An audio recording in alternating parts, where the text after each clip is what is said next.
दोस्तों, आप में से कई लोग जानते ही होंगे कि हेरेडिटरी नाम की एक हॉरर फिल्म है, जिसको कि क्रिटिक्स द्वारा one of the best horror film बताया जा रहा है। कई लोग तो ऐसा भी मान रहे हैं कि यह फिल्म आज तक की सबसे डरावनी फिल्म है।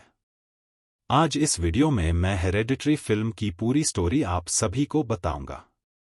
फिल्म के ओपनिंग सीन में हमें एक मिनिएचर हाउस दिखाया जाता है और जैसे जैसे कैमरा क्लोज जाता है, हम देख सकते हैं कि उस घर में ग्राहम्स फैमिली रह रही होती है। इस परिवार की सबसे एल्डेस्ट मेंबर एलन की आपातकालीन मृत्यु हो गई थी और यह परिवार एलन के फ्यूनल अटेंड करने जा रहे होते हैं। इस परिवार में एलन के अलावा 4 और लोग थे, जिनमें एलन की बेटी एनी का पति स्टीव, इन दोनों का बेटा पीटर और उनकी एक बेटी चार्ली होती है। आप चार्ली मूवी की शुरुआत से ही बिल्कुल भी नॉर्मल नहीं दिख रही थी और वह कुछ अजीबो-गरीब हरकतें करती थी, जैसे ठंड के मौसम में भी रात को बाहर जाकर ट्री हाउस में सोना, अजीब से कपड़े पहनना इत्यादि। तो जब यह परिवार एलन के फ्यूनल पर पहुंचते हैं तो सरप्राइजिंग वहां कई अनजान लोग फ्यूनल को अटेंड करने आए थे। एनी फ्यूनल स्पीच देती है और उसके स्पीच के दौरान चार्ली एक अजीब सी अनसेटलिंग क्लिक साउंड निकालती है। स्पीच के दौरान हमें एनी के गले में एक अजीब से सिंबल वाला लॉकेट भी दिखता है और वही सेम लॉकेट हमें एलन की डेड बॉडी पर भी देखने को मिलती है। अब अनजान लोगों का फ्यूनल पर आना थोड़ा अनयूजुअल था, लेकिन सबसे ज्यादा हैरानी हमें तब होती है जब एक अनजान आदमी चार्ली की तरफ देखकर मुस्कुराता है, मानो जैसी यह सभी लोग किसी कल्ट को बिलोंग करते हो। तो यह परिवार घर वापस आती है और आगे कुछ सीन पर हमें इस फैमिली के मेंबर्स की कुछ पर्सनालिटी ट्रेट्स दिखती है, जैसे कि एनी एक मिनिएचर आर्टिस्ट थी और वह हमेशा डिस्ट्रैक्टेड सी रहती थी। एनी का बेटा पीटर सैडिस्ट टाइप का बंदा था।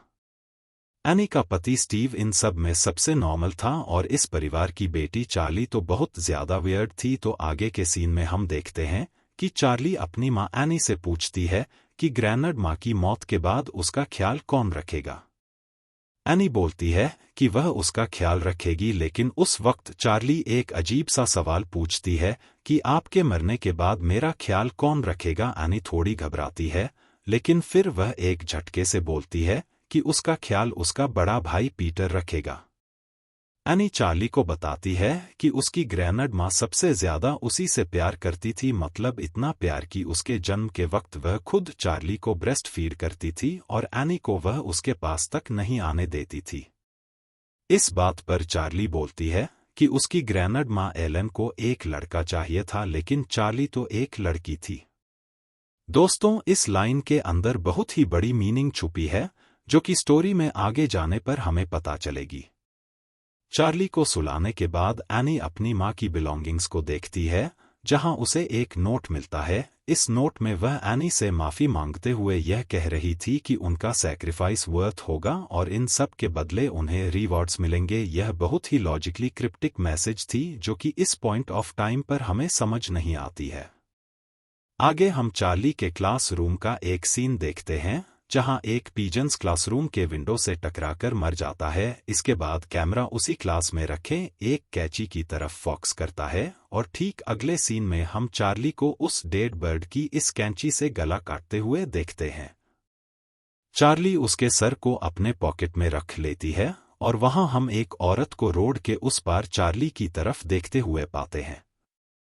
नेक्स्ट सीन में हम देखते हैं कि यह परिवार एलन के कमरे को बंद कर देते हैं, लेकिन बंद होने से पहले हमें उस रूम में कुछ रिचुअल्स के सिंबल देखने को मिलते हैं। इसके बाद स्टीव को कॉल आती है कि किसी ने एलन की कब्र को खोदकर उसकी डेड बॉडी चुरा ली है। स्टीव इस बात को अपने परिवार वालों से छुपा लेता है, क्योंकि वह एनी को परेशान नहीं देखना चाहता था। अगले सीन में हम एनी को अपनी पति से झूठ बोलकर एक ग्रीफ शेयरिंग सेशन में जाते हुए देखते हैं, जहां वह अनजान लोगों के साथ अपने माँ के बारे में कुछ अजीब बातें शेयर करती है। वह बताती है कि उसकी माँ थोड़ी पागल थी और वह उसके भाई के शरीर के अंदर किसी और को डालना चाहती थी। इस सब ट्रॉमा से एनी के भाई ने सुसाइड कर लिया था। इसके अलावा एलन के पति की भी अनजान रूप से मौत हुई थी और एलन एक ऐसी औरत है जो लोगों को बहुत ज्यादा मैनिपुलेट करती थी। और एनी बताती है कि उसकी माँ एलन मेल फिगर्स के अंदर मानो कोई हुक सा डाल देती थी जिससे वह इंसान उनके पूरे कंट्रोल में आ जाता था, और इसीलिए जब एनी के बेटे पीटर का जन्म हुआ तो वह अपनी माँ को पीटर के नज़दीक तक नहीं आने देती थी। इसके बाद चार्ली का जन्म हुआ और वह एक लड़की थी। एनी चार्ली को अपने ग्रैंड माँ के पास जाना अलाउड करने लगी, और शायद यही वजह है कि चार्ली आज थोड़ी एबनॉर्मल सी है। तो नेक्स्ट सीन में हमें चार्ली के रूम में एक लाइट दिखती है जो कि उसे एक फील्ड की तरफ डायरेक्ट करती है। वहां जाने पर चार्ली को एक इंसान दिखता है क्योंकि फील्ड में लगे आग के बीच बैठा था, मानो वह कोई रिचुअल कर रहा हो। तभी वहां एनी आ जाती है और वह चार्ली को खींचकर घर के अंदर ले आती है। दूसरी तरफ पीटर के दोस्त उसे पार्टी में बुलाते हैं और एनी चार्ली को भी पीटर के साथ उस पार्टी में भेज देती है ताकि पीटर पार्टी में ड्रिंक वगैरह ना करे। पार्टी में पहुंचते ही पीटर पॉट स्मोक करने लग जाता है और चार्ली एक केक खा लेती है जिसमें नट था। अब क्योंकि चार्ली को नट्स एलर्जी थी वह चौक करने लगती है और पीटर उसे कार में बिठाकर हॉस्पिटल की ओर ले जाने लगता है। चार्ली सांस लेने के लिए अपना सर कार से बाहर निकालती है, लेकिन तभी पीटर को रोड पर एक जानवर मृत अवस्था में दिखता है और वह कार को टक्कर से बचाने के लिए राइट साइड में मोड़ता है। राइट साइड पर एक पोल थी और चार्ली का सिर उस पोल से टकरा जाता है जिससे उसकी वही मौत हो जाती है। पीटर इस हादसे से बहुत ज्यादा ट्रॉमेटाइज हो जाता है और वह चुपचाप अपने पेरेंट्स को बिना बताए घर पर आकर बेड पर लेट जाता है। अगली सुबह एनी और स्टीव को चार्ली की मौत के बारे में पता चलता है और एनी पागलों की तरह होती है। चार्ली के फ्यूनरल के दौरान भी हम एनी को बहुत ज्यादा रोते हुए देखते हैं। इस हादसे के बाद इस परिवार में कोई एक दूसरे से बात नहीं कर रहा था और एक छोटे से सीन में हम देखते हैं कि पीटर को पॉट स्मोक करते वक्त एक अजीब तरह का अटैक आता है।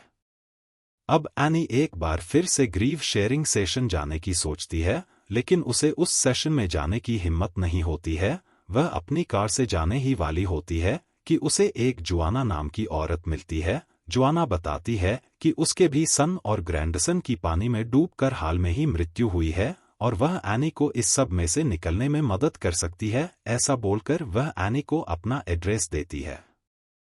तो नेक्स्ट डे एनी जुआना के घर जाती है जहां एनी को फैमिलियर टाइप की डोर मैट दिखती है। इससे पहले वह ज्यादा कुछ सोच पाती जुआना दरवाजा खोलती है और दोनों आपस में बातें करने लगते हैं। बातों के दौरान एनी बताती है कि सालों पहले उसे नींद में चलने की बीमारी थी और एक स्लिप वॉकिंग के दौरान वह अपने बच्चों के ऊपर ऑयल डालकर उन्हें जलाने वाली थी और एंड वक्त उसे होश आया था और तब से उसके और उसके बेटे के बीच की रिलेशनशिप बिल्कुल खराब हो गई, क्योंकि पीटर सोचने लगा था कि उसकी माँ उसे मारना चाहती है। आगे के सीन्स में हम एनी को चार्ली के एक्सीडेंट की मिनिएचर आर्ट बनाते देखते हैं, जिसे देखकर स्टीव बहुत अपसेट होता है। उसी रात डिनर टेबल पर पीटर एनी के बीच एक बहस होती है जिसमें पीटर का कहना था कि एनी ने ही चार्ली को उसके साथ जाने को फोर्स किया और एनी चार्ली की मौत का सारा इल्जाम पीटर पर डाल रही थी। स्टीव दोनों को शांत करता है और इस सीन से हम देख सकते हैं कि यह परिवार टूट रहा था। अगले दिन जब एनी एक सुपरमार्केट में शॉपिंग कर रही होती है तो उसे वहां जुआना फिर मिलती है। जुआना उसे बताती है कि हाल में उसने रिचुअल का इस्तेमाल करके अपने ग्रैंडसन से कांटेक्ट किया। वह बहुत प्लीड करके एनी को अपने घर ले जाती है और वहां वह उसे अपने ग्रैंडसन के स्पिरिट से सच में कनेक्ट करके दिखाती है। एनी इससे डिस्टर्ब हो जाती है, लेकिन शातिर जुआना उसे चार्ली की स्पिरिट को बुलाने की सलाह देती है और इस प्रक्रिया में एनी को बस चार्ली की एक वस्तु चाहिए थी, फिर कुछ अननोन लैंग्वेज में मंत्र पढ़ने थे और स्पिरिट से कनेक्शन बन जाता है। उसी रात एनी स्लीप वॉक करते हुए पीटर के रूम तक जाती है जहां उसे पीटर के शरीर पर ढेर सारी चींटियां दिखती है। असल में यह बस एक सपना था और वह रियलिटी में स्लीप वॉक नहीं कर रही थी। और इस सपने में पीटर एनी से पूछता है कि आपको मेरे से क्या प्रॉब्लम है, जिस पर एनी बताती है कि उसे पीटर चाहिए ही नहीं था। एनी की माँ एलन ने उसे फोर्स करके बच्चा करवाया। इनफैक्ट एनी ने तो अपने ही मिसकैरेज का भी ट्राई किया था, बट समहाउ पीटर सरवाइव कर गया। इन बातों को सुनकर पीटर बिल्कुल टूट सा जाता है और अचानक एनी की नींद खुलती है। उसे पता चल जाता है कि यह सब एक सपना था। वह तुरंत ही पीटर और अपने पति स्टीव को बुलाकर रिचुअल शुरू करती है ताकि वह चार्ली को बुला सके। इस प्रक्रिया के दौरान अजीब घटनाएं होती है, जैसे एनी का चार्ली की आवाज में बोलना, कैंडल्स के लाइट का जलना बुझाना इत्यादि। इन घटनाओं को देखकर पीटर बहुत डिस्टर्ब होता है और स्टीव इस प्रक्रिया को एनी के शक्ल पर पानी फेंककर बंद करवाता है। यहाँ स्ट्रेंज बात यह थी कि एनी को कुछ याद ही नहीं था कि अभी अभी क्या हुआ था, क्योंकि वह शायद चार्ली की आत्मा की मीडियम बन गई थी। तो नेक्स्ट डे हम एनी को बहुत फ्रस्ट्रेटेड देखते हैं और गुस्से में वह अपने सारे मैनेजर आर्ट को तोड़ देती है। दूसरी तरफ चार्ली की नोटबुक, जिसको रिचुअल्स के लिए इस्तेमाल किया गया था, उसमें पीटर की कई तस्वीर अपने आप बनने लगती है। स्कूल में पीटर अपनी रिफ्लेक्शन को एक शीशे में देखता है जिसमें वह अपने रियल एक्सप्रेशन से काफी अलग और खुश दिख रहा था। एनी चार्ली की बुक को जलाने की कोशिश करती है, लेकिन बुक में आग लगते हैं, उसके शरीर में भी आग लगने लगती है, जिसके कारण उसे बुक की आग बुझानी पड़ती है। एनी अगले दिन वापस जुआना के घर अपने कुछ सवालों का जवाब लेने जाती है, जहां वह देखती है कि जुआना के घर में कोई नहीं है और वहां पीटर के फोटो को लेकर कुछ रिचुअल्स किए गए हैं। वह जुआना के घर की डोर मैट को ध्यान से देखती है, जिससे उसे याद आता है कि ऐसा ही कुछ डोर मैट उसकी मां एलन के पास भी थी। वह घर भागकर एलन के सामानों को चेक करती है, जहां उसे सेम पैटर्न्स के कई और डोर मैट देखते हैं। उसे एक एल्बम बुक मिलती है, जहां वह एलन को जुआना के साथ देखती है। जी हाँ दोस्तों, इसका मतलब जुआना शायद एलन के इशारों पर काम कर रही थी और वह बहुत ही शातिर रूप से एनी को फंसाकर उससे रिचुअल्स करवा रही थी। एनी को एलन के डब्बे में एक स्पिरिचुअलिज्म की किताब भी मिलती है, जिसको पढ़कर उसे पता चलता है कि यह सब कुछ डीमन पेमोन को एक शरीर दिलाने की कोशिश में हो रहा है। अब मुझे पता है कि आप सभी बहुत कंफ्यूज हो चुके हैं, इसलिए मैं इस फिल्म के सारे राज खोलता हूं। तो असल में एनी की मां एक सैटेनिक कल्ट का हिस्सा थी जो डीमन पेमोन की पूजा करते थे। पेमोन हेल के 8 किंग्स में से एक है, इसे गॉड ऑफ मिस्चीफ भी बोलते हैं, और वह उन होस्ट के शरीर में जाता है जो सबसे ज्यादा वल्नरेबल हो। इसको किसी इंसानी शरीर में डालने के लिए कुछ रिचुअल्स करने होते हैं और उसे शरीर से वापस निकालने के लिए भी कुछ रिचुअल्स फॉलो करने होते हैं। तो एनी की मां एलन ने सबसे पहले पेमोन को अपने बेटे यानी कि एनी के भाई में डालने की कोशिश करी थी। इसी कोशिश के दौरान एनी के भाई को काफी टॉर्चर किया गया था, क्योंकि वह रिचुअल्स का हिस्सा था और इसी वजह से उसने सुसाइड करी थी। इसके बाद वह वापस किसी इंसान के शरीर में पेमोन को डालने की कोशिश कर रही थी, लेकिन एनी को अपने मां के बिहेवियर पर शक हो गया था और वह पीटर के करीब तक नहीं आने देती थी। अब क्योंकि पेमोन मेल है, उसे फीमेल बॉडी नहीं चाहिए थी, लेकिन फिर भी एलन ने पेमोन को चार्ली के अंदर डाला था। इसलिए चार्ली स्टार्टिंग में बोल रही थी कि उसकी दादी माँ को एक लड़का चाहिए था, क्योंकि वह एक लड़के के शरीर में पेमोन की आत्मा को डालना चाहते थे। उनका एक्चुअल टारगेट तो पीटर था, इसलिए उन्होंने अपने आप को मारने से पहले एक मास्टर प्लान बनाया जिसमें उसकी फ्रेंड जुआना उसकी मदद कर रही थी। जुआना जानबूझकर एनी से दोस्ती कर रही थी और इस कल्ट का अल्टीमेट प्लान पीटर के शरीर में पेमोन को लाने का था।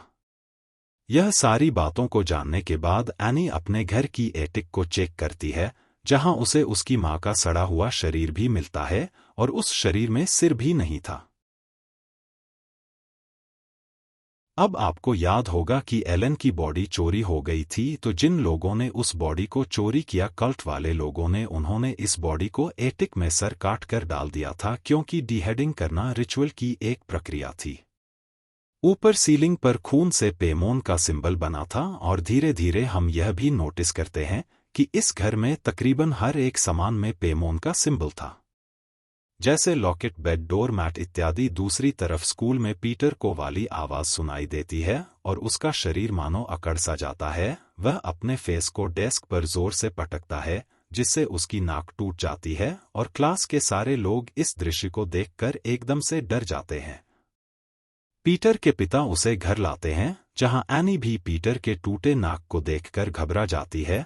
वह स्टीव को अपनी मां एलन और पेमोन से जुड़ी सारी बातें बताती है, लेकिन स्टीव को ऐसा लग रहा था कि एनी शायद पागल हो गई है। एनी स्टीव से बहुत रिक्वेस्ट करती है कि वह चार्ली की डायरी को जला दे क्योंकि वही एक लिंक है, लेकिन उस डायरी को जलाने से एनी भी जल जाती।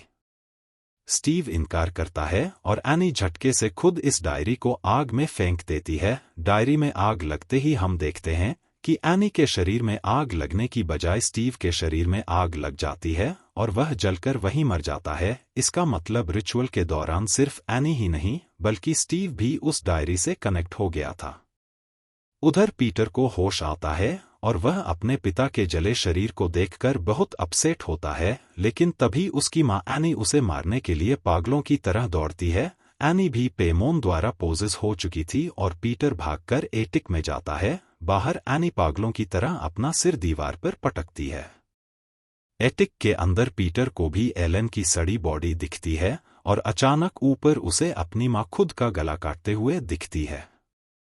इसके अलावा वहां कुछ नंगे लोग भी खड़े थे जो कि पीटर की तरफ देख रहे थे। पीटर भागते हुए कांच तोड़कर बाहर कूद जाता है और तभी उसके शरीर में एक लाइट एंटर कर जाती है। यह वही लाइट है जिसे हम चार्ली के आसपास देखते थे और इस सीन से साफ जाहिर हो जाता है कि पेमोन ने फाइनली पीटर के शरीर को हथिया लिया था। फिर पीटर उठता है और वह अपनी मां को हवा में उड़ते हुए चार्ली वाले ट्री हाउस में जाते देखता है। वह खुद भी ट्री हाउस के अंदर जाता है जहां उसे कई लोग दिखते हैं जो कि शैतान पेमोन की पूजा कर रहे थे। वह सभी लोग पीटर के अंदर बैठे पेमोन के सामने झुकते हैं और फिर जुआना पेमोन को एक किंग जैसा क्राउन पहनाकर किंग पेमोन घोषित करती है। सभी लोग हेल पेमोन चिल्लाते हैं और फिर मूवी की शुरुआत के ठीक विपरीत कैमरा जूम आउट होता है और यह फिल्म यहीं खत्म हो जाती है। तो दोस्तों, यह थी हेरेडिटरी फिल्म की डिटेल स्टोरी। इस फिल्म में आपको कहीं भी जरा सा भी डर नहीं लगेगा, लेकिन एक बात मैं कहूँगा कि मूवी को देखते वक्त बहुत ही अनकंफर्टेबल फील करेंगे। यह फिल्म भूतों से रिलेटेड नहीं है, बल्कि यह हमें शैतानी कल्ट के बारे में बताती है। आपको एक्सप्लेनेशन कैसी लगी कमेंट बॉक्स में ज़रूर बताना और चैनल को सब्सक्राइब करना मत भूलिएगा। आप नेक्स्ट किस सीरीज और मूवी की एक्सप्लेनेशन सुनना चाहते हैं वो आप कमेंट बॉक्स में बता सकते हैं, मैं उस पर ज़रूर वीडियो बनाऊंगा। मिलते हैं नेक्स्ट वीडियो के साथ, तब तक अपना ख्याल रखें।